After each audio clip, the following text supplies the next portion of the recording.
சொன்னவன் இளங்கோ. அத்தியாயம் 10. மரக்கலத்தில் ஒரு பாலம். ராஜேந்திர சோழர் ஆற்றிய வீர உரையின் எதிரொலி சோழ பேரரசின் மூலை முடுக்குகளில் எல்லாம் முழங்கத் தொடங்கியது. ஊர்தோறும் உள்ள அத்தாணி மண்டபத்தின் முரசுகள் அதிர்ந்தன. திரள் திரளாக மக்கள் கூட்டம் ஊர் சபை தலைவர்களின் வாய் அசைவுக்கு காத்திருந்தது. மாமன்னரின் செய்தியை தலைவர்கள் கலைநயத்தோடு மக்களுக்கு எடுத்துரைத்தார்கள்.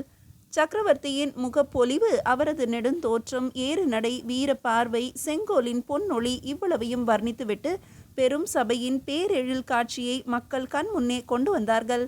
பிறகு அங்கு மாமன்னரின் மணிமொழிகள் முழங்க பெற்றன. உழைப்பு இல்லையேல் ஊன் இல்லை, போர் இல்லையேல் வாழ்வில்லை, எங்கும் இதே பேச்சுதான்.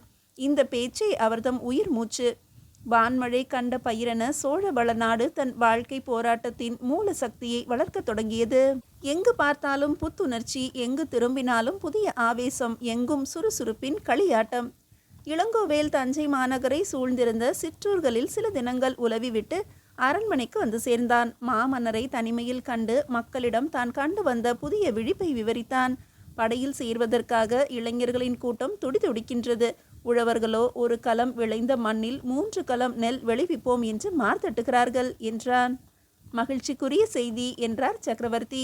ஒரு பானை சோற்றுக்கு ஒரு சோறு பதம் என்பார்கள். நீ பார்த்து வந்த இடங்களைப் போலவே இந்த மண்டலம் முழுவதும் யுத்த ஆர்வம் மலர்ந்திருந்தால் நல்லதுதான். பிறகு எதையோ நினைத்து கொண்டவர் போல ராஜேந்திரர், உன்னுடைய நண்பன் ஒருவன் என்னை பார்க்க விரும்புவதாக சொன்னாயே, அவனை அழைத்து வருவதற்கு ஆளை அனுப்பு என்று இளங்கோவை பணித்தார். ஆள் சென்ற பிறகு வீரமல்லனின் தகுதியையும் திறமையையும் விசாரித்தார். குறி தவறாமல் வேல் எறிவான், குதிரை மீதிருந்து வாள் சுழற்றுவதில் கை தேர்ந்தவன், அவனுடைய கண்கள் வெகு கூர்மையானவை என்று கூறிய இளங்கோ அவனுக்கும் தனக்கும் நெருங்கிய பழக்கம் ஏற்பட்டதன் காரணத்தையும் விளக்கினான். ஒரு சிற்றரசின் இளவரசனுக்கும் சாதாரண நூற்றுவர் படை தலைவனுக்கும் நட்பு ஏற்பட்டதை மாமன்னர் தெரிந்து கொள்ள வேண்டுமல்லவா? 4-5 ஆண்டுகளுக்கு முன்னால் கருக்கிருட்டு நேரத்தில் நானும் வீரர்கள் சிலரும் குதிரைகளில் காட்டு வழி நடந்து சென்று கொண்டிருந்தோம். முதலில் சென்று கொண்டிருந்த நானோ, எனக்கு பின்னால் வந்த வீரர்களோ மரக்கிளையிலிருந்து தலைகீழாக தொங்கிக் கொண்டிருந்த கருநாகத்தை கவனிக்கவில்லை. எனது தோளில் விழுந்து கடித்திருக்க வேண்டிய விஷ பாம்பிடம் இருந்து என்னை காப்பாற்றினான் அவன் என்றான். ஓ, உயிர் காத்த தோழன் என்று சொல். ஆம் சக்கரவர்த்தி. 4-5 வீரர்களுக்கு பின்னால் வந்து கொண்டிருந்தவரின் கண்களில் எப்படியோ அந்த கருநாகம் தட்டுப்பட்டு விட்டது. அவன் வீசிய வலை எரியும், அதனால் அடிபட்டு செத்த பாம்பும் ஒன்றாக என் குதிரையின் பிடரியில் வந்து விழவே நான் திடுக்கிட்டேன். மரத்துக்கு பின்புறம் மறைவில் ஒளிந்து கொண்டிருப்பவன் கூட அவனுடைய வலை எரிக்கு தப்ப முடியாது அரசே. திறமை தெரிந்தது, தகுதியை சொல். நம்பக்கூடியவன்தானா? ஒரு கணம் தயங்கினான் இளங்கோவேல். தான் இதற்கு கூறும் மறுமொழியில் நண்பனின் வாழ்வும் வளர்ச்சியுமே அடங்கியுள்ளன என்று அவனுக்கு தெரியும். நம்பக்கூடாதவன் என்று எப்படி வீரமல்லனை சொல்வது? முரடன், முன் யோசனை இல்லாமல் பேசுவான், சிறிது அவசர புத்திக்காரன், அவ்வளவுதானே. ஏன் தயங்குகிறாய் இளங்கோ என்று கேட்டு சிரித்தார் சக்கரவர்த்தி. நம்பக்கூடாதவனிடம் எப்படி நட்பு கொண்டிருக்க முடியும் என்று கேட்க விரும்புகிறாயா? அதுவும் சரிதான். நல்லவன்தான் அரசே, அவனை நம்பலாம். ஆனால் சிறிது அவசர புத்திக்காரன். இத்தனை பெரிய சாம்ராஜ்யத்தை கட்டி காப்பது என்றால் பல்லாயிரக்கணக்கான மனிதர்களை நம்பத்தான் வேண்டியிருக்கிறது. அந்த இளைஞனிடம் தகுதியை அறிய ஒரு பொறுப்பை கொடுத்து வைப்போம். வீரமல்லனின் வரவை சேவகன் அறிவிக்கவே மாமன்னரின் முன்பு வந்து வணக்கம் செலுத்தி நின்றான் வீரமல்லன். அவனுடைய முகத்தை உற்று பார்த்துவிட்டு ராஜேந்திரர் பேசத் தொடங்கினார். இளங்கோ உன்னை பற்றி கூறினான். உன் தமையன் ராஜமல்ல முத்தரையனை எனக்கு நன்றாக தெரியும். அவன் உயிருடன் இருந்திருந்தால் இதற்குள் குஞ்சர மல்லர் படை சேனாதிபதியாகவும் ஆகியிருப்பான். சோழவள நாட்டு மண்ணை தன் உயிரென மதித்தவனின் தம்பி நீ. அவனுடைய வீரத்தை போற்றுவதற்காக 100வர் படைத்தலைவனாக இருக்கும் உன்னை இன்றிலிருந்து 1000வர் படை நாயகமாக உயர்த்தியிருக்கிறேன் என்றார். மகிழ்ச்சி சக்கரவர்த்திகளே. பாண்டிய படை மாதண்ட நாயகர் கிருஷ்ணன் ராமனிடம் சொல்லியிருக்கிறேன். அவரிடம் ஓலை பெற்றுக்கொண்டு வணிகர் தலைவர் ஜெயவீர நாச்சியப்பரை போய் பார். அவர் உன்னை பாண்டி பகுதியில் உள்ள வணிகர் ஒருவரிடம் அனுப்புவார். அங்கு இருந்து கொண்டு நீ நாட்டின் நடப்பு அறிந்து அப்போதைக்கு அப்போது மதுரைக்கு வந்து செல்ல வேண்டும். நீ அங்கு போய் சேர்வதற்குள் மாதண்ட நாயகரும் மதுரைக்கு வந்து விடுவார். வீரமல்லனின் முகம் இதை கேட்ட பிறகு வாட்டமுறத் தொடங்கியது. அவன் எதையோ சொல்வதற்கு வாய் திறந்தான். பிறகு மூடிக்கொண்டான். என்ன சொல்கிறாய்? பதவி உயர்ந்தும் பொறுப்பு கிடைக்கவில்லையே என்று தயங்குகிறாயா? இப்போது உன்னிடம் கொடுத்திருக்கும் பொறுப்பு நீ நினைப்பதை விட பெரியது. அடுத்த போருக்கு நீயே முன்னின்று ஒரு படைப்பிரிவை நடத்தி செல்லலாம். வீரனுக்கு தானா நம் நாட்டில் வேலை இல்லை? ஈழத்து போருக்கு என்று சொற்களை மென்று விழுங்கினான் வீரமல்லன். நம் நாட்டு வீரர்கள் எல்லோருமே அங்கு வர துடிக்கிறார்கள் வீரமல்லா. நம்முடைய என் திசை படைகளையும் ஒன்றாக அங்கு அனுப்பினால் அந்த சிறு தீவு நம் சுமை தாங்காமல் கடலுக்குள் அமிழ்ந்தாலும் அமிழ்ந்துவிடும். மாமன்னர் சிரித்துவிட்டு, அதனால்தான் இளவரசன் ராஜாதிராஜனை கூட தடுத்து விட்டேன், நீயும் சற்று பொறுத்துக்கொள் என்றார். வீரமல்லனுக்கு மாமன்னர் விடை கொடுத்து அனுப்பிய பிறகு இளங்கோவும் வெளியில் வந்து நண்பனிடம் தன் மகிழ்ச்சியை தெரிவித்து கொண்டான். படைநாயகமாக உயர்ந்திருக்கிறாய், இன்னும் உயரப்போகிறாய், என் வாழ்த்துக்களை ஏற்றுக்கொள் என்றான். வீரமல்லனுக்கு உற்சாகம் இல்லை. நீ உன் வீரத்தை காட்ட ஈழத்துக்கு போகிறாய், நானோ ஒற்றனாக உளவறிய செல்லுகிறேன். எனக்கு இது பிடிக்கவில்லை இளங்கோ. இளங்கோவுக்கு இப்போது அருள்மொழி கூறிய விவேகம் என்ற சொல் நினைவுக்கு வந்தது. வீரமல்லனை அணைத்து கொண்டே, விவேகம் நிறைந்த வேலைக்கு போகிறாய் நீ. செல்லும் வெற்றி பாதைக்கு முதற்படி இது. உன் கடமையில் கண்ணும் கருத்துமாக இரு. ஈழத்திலிருந்து உயிருடன் திரும்பி வந்தால் மீண்டும் உன்னை சந்திக்கிறேன் என்றான்.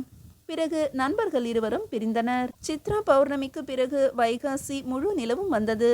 அதை அடுத்த ஆணி மாதத்து வளர்பிறை நன்னாளில் ஈழத்துக்கு புறப்படுவது என்று நிச்சயமாயிற்று. மளமளவென்று ஆயுதங்கள் நடைபெற்றன. நாடு நகரம் எங்கனும் செய்தி பரவியது. காலாட்படையினர் முன்னதாகவே நாகை துறைமுகம் நோக்கி நடக்கலாயினர்.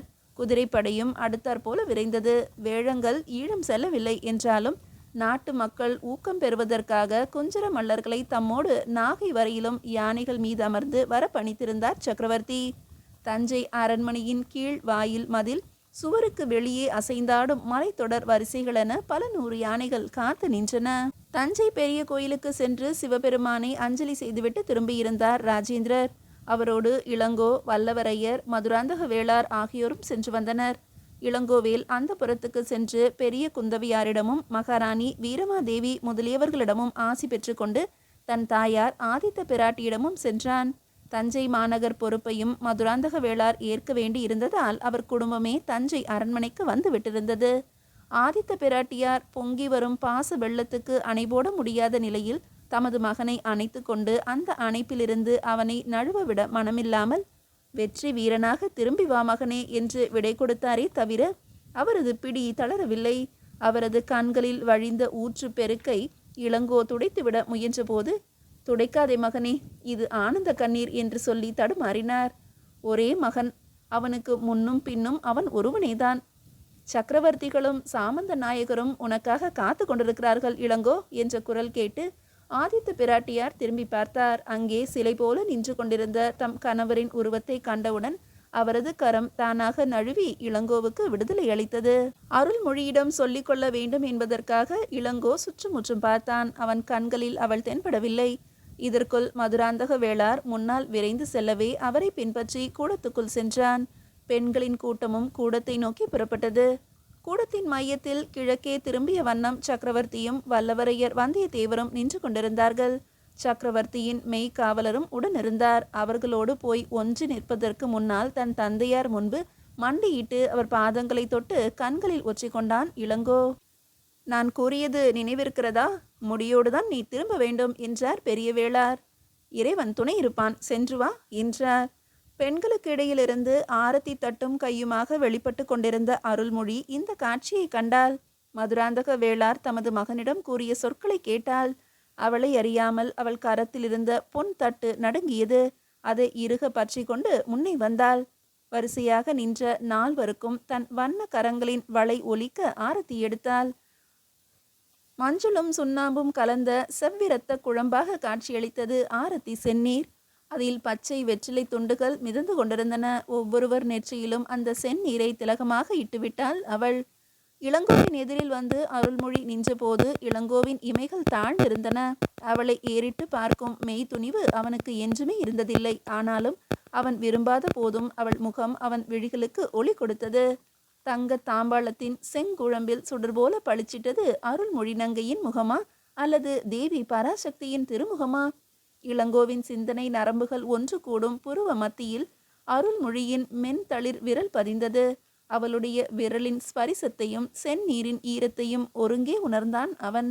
அனல் காற்றை போன்ற அவளுடைய மூச்சு காற்று அவனது நெற்றியை சுட்டது. தன் எதிரில் ஒரு பெண் வந்து நிற்பதாகவே அவனுக்கு தோன்றவில்லை. அவள் வெற்றி திருமகள் ஆதி பராசக்தியின் அவதார பெண்மணி. தன்னை மறந்த ஆவேச வெறியில் வெற்றி பெறுவோம் என்று அவன் வீர முழக்கமிட்டான். அவனுடைய சுய நினைவு தவறிய நிலையில் வெளிவந்த சொற்கள் அவை. சுற்றியிருந்தவர்கள் கனப்பொழுது திடுக்கிட்டார்கள். பிறகு சுப சகுனம் என்று தங்களுக்குள் பேசிக்கொண்டார்கள். புறப்படுவதற்கு முன்பு ராஜேந்திர சோழர் மீண்டும் ஒரு முறை அரண்மனை பெண்டிரை பார்த்து புன்னகை பூத்தார். மதுராந்தக வேளாரிடம் ஏதோ கூறினார். வல்லவரையர் தமது மனைவி குந்தவையாரிடம் தம்மை குமரன் என்று எண்ணிக்கொண்டு பரிகாசம் பேசி விடைபெற்று கொண்டார். சற்று முன்பு ஏற்பட்ட அதிர்ச்சியிலிருந்து மீண்ட இளங்கோவேள் அங்கு நிற்பதற்கு நாணமுற்று வெளிவாயிலை நோக்கி ஓடினான். யானை மீதிருந்து வீரர்கள் எழுப்பிய போர் முரசம் அவனை தன்னிடம் அழைத்தது. ஆரத்தியை கொட்டிவிட்டு திரும்பி வந்த அருள்மொழி ஒரு கணம் அவன் வேகத்தை தடுப்பது போல அவன் எதிரில் தயங்கி நின்றாள். அவனும் தலை நிமிராமலேயே தயங்கினான். வெற்றியோடு திரும்பி வாருங்கள் இளவரசே. இளங்கோவுக்கு மறுமொழி ஏதும் கூற தோன்றவில்லை. தன் கரங்களை குவித்தான். அவளுடைய கரங்களும் குவிந்தன. மறுகணம் அவன் மின்னலென பாய்ந்து ஓடியதை அருள்மொழியின் கூப்பிய கரங்களிலிருந்து பொன் தட்டு எடுத்து சொல்லியது. கண் இமைக்காமல் திரும்பி பார்த்தாள். அவள் கண்களில் நீர் வழியவில்லை. கண்ணீர் இமைகளில் தேங்கி பின்பு இரத்தத்தில் கலந்து இதயத்துக்கே சென்றுவிட்டது. யானைகளின் கூட்டம் நடந்ததால் தஞ்சை மாநகரில் எழுந்த புழுதி படலம் செம்மேகத்திரள் போல வான வெளியில் திட்டு திட்டாக மிதந்தன. முன்னும் பின்னும் நூற்றுக்கணக்கான யானைகள் அசைந்தாடி செல்ல மத்தியில் பட்டத்து யானையில் மாமன்னரும் மெய்க்காவலரும் வீற்றிருந்தார்கள். அடுத்த யானையில் வல்லவரையருக்கு அருகில் அமர்ந்திருந்தான் இளங்கோ. மணியோசை, முரசொலி, மக்களின் ஆரவாரம், பல வகை வாத்தியங்களின் முழக்கம் யாவுமாக சேர்ந்து ஒரே ஒலி வெள்ளமாக அலைமோதியது. மாடங்களின் மீது நின்ற மங்கையர் மங்கள வாழ்த்து பாடிக்கொண்டே மலர் மாறி பொழிந்தார்கள். திருவிழா நகரமாக காட்சியளித்தது தஞ்சை. இன்னும் தஞ்சைக்கு அப்பால் நாகைப்பட்டினம் செல்லும் வழிதோறும் ஒரே ஜனத்திரள்தான். சாலையின் இரு மருங்கிலும் மரங்களின் மீதும் தரையிலும் கூரைகளின் உச்சியிலும் ஒரே மனிதர்கள் மனிதர்கள் மனிதர்கள்தாம். சோழ வளநாட்டு போர்க்கலன்கள் நாகை துறைமுகத்திலிருந்து தெற்கு தீவை நோக்கி புறப்பட்ட காட்சியை இங்கு எங்கனம் வர்ணிப்பது? கடைசி கப்பல் நாகைப்பட்டினத்தில் நின்றது என்றால் முதற் கப்பலை காண்பதற்கு நாம் பரிமீது அமர்ந்து திருமறைக்காட்டை நோக்கி பறந்தல்லவோ செல்ல வேண்டும். பட்டொளி வீசி பறக்கும் புலிக்கொடிகளில் மஞ்சள் வெயில் தங்கத்தை தூவ அந்த கொடிகளில் பொறிக்கப்பட்டுள்ள புலிகள் உயிர் பெற்று உடனேயே தென் திசையில் தாவ துடிக்கின்றனவே. காற்றால் விம்மி கானம் இசைக்கும் பாய் மரங்களின் வீர பேரொளியை விளக்குவதா? 300க்கும் மேற்பட்ட மரக்கலன்களில் 1,00,000 போர் வீரர்கள் நின்று கொண்டு தமிழ் திருநாட்டை வாழ்த்தி பாடுகிறார்களே, அந்த பாட்டை கேட்பதா? அந்த பாடலால் உணர்ச்சியும் உவகையும் பெற்ற பேரலைகள் கலன்களின் மீது மோதி வெற்றி பெறுக வெற்றி பெறுக என்று வெண் முத்துக்களை உதிர்க்கின்றனவே, அந்த பேரெழிலை காண்பதா? காவிய தலைவன் ராமன் முன்னொரு காலத்தில் தென்னிலங்கை செல்வதற்காக கடலுக்கு குறுக்கே அணை கட்டினான். தமிழ் தலைவன் வேங்கையின் மைந்தனோ சங்கிலி தொடர் போன்ற ஒரு மாபெரும் பாலத்தை மரக்கலன்களாயே கட்டிவிட்டான். ஆம், திருமறைக்காட்டில் அவனது கடைசி களம் மிதக்க முதற்களமோ ஈழத்தின் வடக்கு கரை கண்ட ஆனந்தத்தில் அலை மீது அற்புத நடனம் புரிந்து கொண்டிருந்தது. மீதியை அடுத்த அத்தியாயத்தில் காணலாம். அத்தியாயம் 11. கலையாத திலகம். நெடுந்தூரத்துக்கு நெடுந்தூரம் தெற்கு கடலில் அடிவானத்தை ஊடுருவி செல்பவை போல வரிசையாக கப்பல்கள் சென்று கொண்டிருந்தன. நாகைப்பட்டினத்தை விட்டு புறப்பட்ட பிறகு ஒரு இரவு கழிந்து மறுநாள் புலர்ந்து விட்டது. இளஞ்சூரியனின் பொன்னொளியில் பாய்மர சேலைகள் அன்ன பறவைகளின் வண்ண சிறகுகளைப் போல படபடத்தன. கடைசி கப்பலின் மேல் தளத்தில் நின்றவாறே உற்சாக பரபரப்புடன் வேடிக்கை பார்த்து கொண்டிருந்தான் தென்னவன் இளங்கோவேள். குதூகலத்தால் ஆர்ப்பரித்து கொப்பளித்த பேரலைகள் அவன் மீது நுரை முத்துக்களை வாரி இறைத்து விளையாட்டு காட்டின. மேலே நீலவானம், சுற்றிலும் நீல நீர்பரப்பு. அவன் வாயில் கடற்காற்று தந்த உவர்ப்பு சுவை. சுறாமீன் குஞ்சுகள் ஆங்காங்கே நீரிலிருந்து மேலே எழும்பி குதித்து மீண்டும் அலைகளில் துள்ளி புரண்டு நெளிந்தன. இவையெல்லாம் இளங்கோவுக்கு புதிய அனுபவங்கள். மற்றொரு புதிய அனுபவமும் அவனுக்கு நேற்றே கிடைத்தது. முதல் நாள் அவன் புறப்படும் வேளையில் அருள்மொழி அவனுக்கு திலகமிட்டு அனுப்பி வைத்தாள் அல்லவா? இப்படி அவள் தன் மென் விரலால் திலகமிட்டு அனுப்புவாள் என்றால் தினமும் ஒரு போர்க்களத்துக்கு செல்லலாமே. காளாமுக சமயத்தை சேர்ந்தவர்கள் சில சமயங்களில் பெண்களையே கோயில்களில் வைத்து ஆதிசக்தியின் அவதாரங்கள் என்று வழிபடுவார்களாம். நேற்று வரையில் அது எனக்கு விந்தை பழக்கமாக தோன்றியது. ஏன், வழிபட்டால் என்ன? அருள்மொழியும் அத்தகைய ஒரு பெண் தெய்வம் அல்லவா? மின் வெட்டும் நேரத்தில் என்னை ஆவேசமுற செய்து விட்டாளே. மரப்படிகளில் சத்தம் கேட்கவே இளங்கோ திரும்பி பார்த்தான். கப்பலின் கீழ்த்தளத்திலிருந்து மேலே வந்து கொண்டிருந்தார் வல்லவரையர் வந்தியத்தேவர். வந்தவர் அவனை உற்று பார்த்துவிட்டு தமக்குள் கேலி சிரிப்பு ஒன்று சிரித்தார். அவனுக்கு அதன் காரணம் விளங்கவில்லை. இளங்கோ, ஏன் உன் நெற்றி போட்டு இன்னும் அப்படியே இருக்கிறதே? நேற்று அருள்மொழி வைத்துவிட்ட பொட்டல்லவா இது? ஆமாம், குளிக்கும்போது நான் நெற்றியை அழுத்தி துடைக்கவில்லை. ஏதும் காரணம் இருக்குமோ? ஆம், ஈழத்து மண்ணில் காலடி எடுத்து வைக்கும் வரையில் அதை நான் அழிக்கப் போவதில்லை. அப்படியென்றால் அருள்மொழியின் விரல் உன் நெற்றியில் அழுத்தமாய் பதிந்து விட்டது என்று சொல். வல்லவரையர் புன்னகை பூத்துவிட்டு, அதனால்தான் உனக்கு திடீரென்று ஆவேசம் வந்து விட்டதோ என்றார். போங்கல் தாத்தா என்று வெட்கத்துடன் கூறினான் இளங்கோ. அந்த காலத்தில் குந்தவையிடமிருந்து விடைபெற்று கொள்ளும்போது எனக்கும் இப்படி ஆவேசம் வருவதுண்டு என்று தமது அந்த காலத்து காதலை மறைமுகமாக தொடங்கினார் வந்தியத்தேவர். தாத்தா, தாங்கள் என்னை புரிந்து கொள்ளவில்லை. வயதில் சிறியவனானாலும் நங்கையார் என் வணக்கத்துக்கு உரியவர். குந்தவை தேவியாருக்கும் தங்களுக்கும் இருந்த அன்போடு இதை ஒப்பிடாதீர்கள். ஓ, அதுவும் நல்லதுதான். அப்படியானால் பிரிவு துயரம் உன்னை வாட்டப் போவதில்லை என்று கூறி நகைத்தார். பிறகு தம்முடைய கிழவி தமக்கு விடை கொடுத்து அனுப்பிய காட்சியை அவனிடம் வர்ணிக்க வேண்டுமென்று அவருக்கு தோன்றியது. உன் பாட்டி இருக்கிறாளே குந்தவை, மிகவும் பொல்லாதவள். பெண்களும் போர்க்களத்தில் குதிக்கலாம் என்ற வழக்கம் மட்டும் இருந்திருந்தால் அவளும் என்னோடு ஒன்றாக ஈழத்துக்கு புறப்பட்டிருப்பாளாம். வர முடியவில்லையே என்று வருத்தப்பட்டு உருகிவிட்டாள். அசாத்திய துணிவு அவளுக்கு. கலகலவென்று கம்பீர சிரிப்பொலி அவர்களுக்கு பின்னால் இருந்து கேட்கவே வந்தியத்தேவர் தமது வாயை அத்துடன் மூடிக்கொண்டு அங்கிருந்து நழுவ பார்த்தார். அங்கு வந்து நின்ற ராஜேந்திரர் அவரை விடவில்லை. மாமா, அத்தையும் உங்களோடு போர்க்களம் புகுந்துவிட்டால் பிறகு அங்கே என்ன நடக்கும் தெரியுமோ? இருவருமே எதிரிகளோடு வாட்போர் புரிவதை மறந்துவிட்டு உங்களுக்குள் சொற்போர் தொடங்கி விடுவீர்கள். உங்கள் சண்டையை தீர்த்து வைப்பதற்கே எங்களுக்கு பொழுது இருக்காது. மற்றவர்களை பரிகாசம் செய்வதில் வல்லவரான வல்லவரையர் தாமே நகைப்புக்கு இடமாவதை கண்டவுடன் அந்த இடத்துக்கே புறமுதுகு காட்டி பின்வாங்கிவிட்டார். நேரம் சென்றது. இளஞ்சூரியன் மெல்ல மெல்ல கொடும் சூரியனாக மாறிக்கொண்டு மேலே வந்தான். பாய்மர சேலையின் நிழலில் கிடந்த ஆசனங்களில் மாமன்னரும் இளங்கோவும் வந்து அமர்ந்தார்கள். இளங்கோ என்று அழைத்து அவனை பார்க்காமல் எதையோ யோசனை செய்து கொண்டே அவனிடம் பேசினார் ராஜேந்திரர். நூற்றுக்கணக்கான மரக்கலன்கள், பல்லாயிரக்கணக்கான வீரர்கள், மதிப்பிட முடியாத உணவு குவியல், இன்னும் லட்சக்கணக்கான போர்க்கருவிகள், இவற்றோடு நாம் ஏன் இப்போது ஈழத்துக்கு புறப்பட்டு போய்க் கொண்டிருக்கிறோம் தெரியுமா? தமிழ் மன்னன் ஒருவன் அங்கே விட்டு வந்த மணிமுடியை மீட்பதற்காக என்றான் இளங்கோ. பழைய முடி அது. 100 ஆண்டுகளுக்கு முன்பு செய்ததாக இருக்கும், அல்லது அதைவிட பழையதாக கூட இருக்கலாம். வணிகர்களின் கணக்குப்படி அதை மதிப்பிட்டு பார்த்தால் நம்முடைய ஒரு மரக்கலத்தின் விலைக்கு கூட அது சமமாகாது. அதை மீட்பதற்காக நாம் இவ்வளவு பொருட்சேதம், உயிர் சேதம், காலவெறியும் செய்யலாமா? யோசித்துப்பார். யோசிக்க தொடங்கிய இளங்கோவுக்கு பெரும் குழப்பமே மிஞ்சியது. பாதி வழி தாண்டிய பிறகு மாமன்னர் ஏன் இப்படி மாறுபட பேசுகிறார் என்பது அவனுக்கு விளங்கவில்லை. பெரிய சக்கரவர்த்தி ராஜராஜ அருள்மொழி தேவர் தமது கடைசி நாளில் கூறிய மொழிகளை நினைத்து பாருங்கள் சக்கரவர்த்தி என்றான் இளங்கோ. அதோடு அவன் தன் பெரிய பாட்டனார் கொடும்பாளூர் சிறிய வேளார் ஈழத்தில் உயிர் துறந்ததையும் நினைத்து கொண்டான். என் தந்தையார் எதற்காக கூறினார் என்பதை சிந்தித்து பார். இளங்கோவேல் சிந்தித்து பார்த்தான். கோழைத்தனமாக எவனோ ஒரு பாண்டியன் தன்னுடைய நாட்டு மணிமுடியை பிற நாட்டு மன்னனிடம் கொடுத்துவிட்டு வந்துவிட்டான். அவனுக்கு அடைக்கலம் கொடுப்பதாக வாக்களித்தவர்கள் அவனுடைய சொந்த உடைமைகளை கூட தங்களுடையதாக எடுத்துக்கொண்டார்கள். இதற்காக இத்தனை போர்களா? 2 பக்கங்களிலும் இதுவரையில் எத்தனை வீரர்கள் தங்கள் உயிர்களை பலி கொடுத்திருப்பார்கள். இனியும் அந்த முடி எத்துணை உயிர்களை காவு கொள்ள காத்திருக்கிறதோ? என்ன இளங்கோ, மறுமொழியை காணோமே? கேட்டுவிட்டு அவன் சிந்தனையை கலைத்தார் மாமன்னர். நம்முடைய புகழையும் பெருமையும் நிலைநாட்டிக் கொள்ள நாம் தொடுக்கும் போர் இது என்று எதையோ சொல்லி வைத்தான் இளங்கோ. ஆமாம், உண்மைதான். அது தமிழ் மன்னனின் முடி என்பதுதான் முக்கியமான காரணம் என்று சொல்லிவிட்டு மேலே கூறலானார் மாமன்னர். மேலை சாளுக்கியர்கள் தமிழ்நாட்டை சூறையாடுவதற்கு எந்த கணத்திலும் காத்திருக்கிறார்கள். பண்போடு போர் செய்யும் முறை அவர்களிடம் கிடையாது. ஊர்களை தீயிட்டு கொளுத்துவார்கள். பெண்டிரின் மானத்தை பறித்து அவர்களை அடிமைகளாக இழுத்து செல்வார்கள்.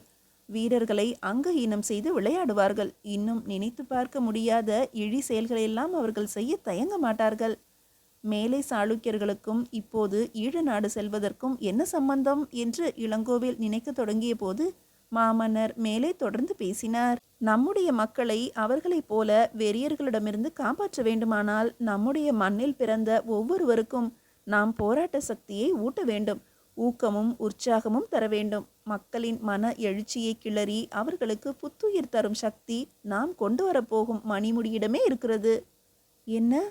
ஆமாம், மணிமுடி என்பது வெறும் தங்கமோ தங்கத்தில் பதித்த நவரத்தின கற்களோ அல்ல. ஒரு நாட்டின் அரசுரிமை சின்னம் அது.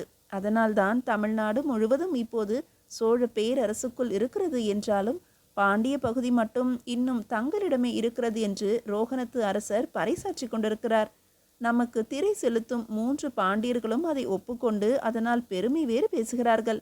அந்த அரசுரிமை சின்னங்கள் நம்மிடம் வரும் வரையில் அப்படித்தான் அவர்கள் பேசுவார்கள். விந்தியாக இருக்கிறதே சக்கரவர்த்தி என்று கூறி நகைத்தான் இளங்கோ. இளங்கோ, 3 முறை போர் தொடுத்தும் நம்மால் அதை கொண்டு வர முடியவில்லையே என்ற தளர்ச்சி இன்னும் நமது மக்களிடையே பரவி இருக்கிறது. அந்த தளர்ச்சியை நீக்கி தமிழர் கூட்டத்தை தலைநிமிர்ந்து நடக்கச் செய்யும் மந்திர சக்தி அந்த மணிமுடியிடம்தான் இருக்கிறது. அதை இங்கே கொண்டு வந்துவிட்டால் தமிழ்நாடே அதனால் புதுவாழ்வு பெற்றுவிடும். ஒவ்வொரு தமிழ் மகனும் தன் தலையில் அதை சூடிக்கொண்டதை போல பெருமை பெறுவான். பகையரசர் இந்த செய்தியை கேட்டு நடுங்கி பதுங்குவார்கள். இந்த பரம்பரையே பகையஞ்சா பரம்பரையாக மாற்றும் திறன் அந்த ஒரே மணிமுடிக்கு இருக்கிறது இளங்கோ. வியப்பு மேலிட்டால் இளங்கோவின் வாய் அடைத்துவிட்டது. சில வினாடிகளுக்கு முன்பு அவனுள் எழுந்த அரைகுறை சிந்தனைகளை நினைத்தபோது அவனுக்கே வெட்கமாக இருந்தது. மலை போல் வீற்றிருந்த அனுபவத்தின் சிகரமான மாமன்னர் தன்னையும் ஒரு பொருட்டாக மதித்து பேசியதால் அவன் பெருமகிழ்ச்சி கொண்டான். இளங்கோ, உன்னிடம் நான் இவ்வளவையும் விளக்கி சொல்வதற்கு தகுந்த காரணம் இருக்கிறது. இளங்கோ தன் தலையை உயர்த்தி அவர் முகத்தை பார்த்தான். நீதான் மன்னர் மகிந்தனிடம் தூது செல்ல போகிறாய். தூதில் வெற்றி பெறாவிட்டால் வாழ்முனையில் அவரை சந்திக்க படை நடத்தி செல்பவனும் நீதான். மெய் சிலிர்த்தது இளங்கோவுக்கு. முன்னரே என் தந்தையார் காலத்தில் என்னிடம் புறமுதுகு காட்டி ரோகணத்து காட்டுக்குள் நுழைந்தவர் அவர். அவருடைய படையில் இருப்பவர்களில் பலர் சேர பாண்டிய பகுதிகளை சேர்ந்த தமிழ் வீரர்கள். கோழையான மகிந்தருக்கு எதிராகவும் அவரை காக்கும் தமிழர்களுக்கு எதிராகவும் நான் வாழ் பிடிக்க விரும்பவில்லை. பொறுப்பு உன்னுடையது. வல்லவரையர் உனக்கு துணையாக நின்று வழிகளை சொல்வார். மாமன்னருடைய மாண்பு ஒருபுறமும் தன்னிடம் அவர் கொண்டுள்ள நம்பிக்கை மறுபுறமும் இளங்கோவை பிரமிக்க வைத்தன. நன்றி பெருக்கால் அவன் கண்கள் கலங்கின. மாபெரும் பாக்கியம் செய்திருக்கிறேன் சக்கரவர்த்திகளே. வெற்றி பெற வேண்டும் என்று இப்போதே ஆசிர்வதித்து அருளுங்கள் என்று அவர் முன்பு மண்டியிட்டு வணங்கினான். பகல் இரவாகி மறுநாள் காலை பொழுது பலபலவென்று விடியத் தொடங்கியது. தெற்கு வான விளிம்பில் கூட்டம் கூட்டமாக கடற்பறவைகள் பறந்தன. பசுமையான திட்டை போல ஏதோ ஒன்று தொலைதூரத்தில் தெரிந்தது.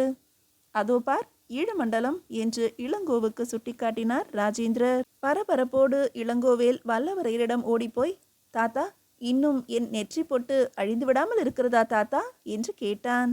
மீதியை அடுத்த அத்தியாயத்தில் காணலாம்.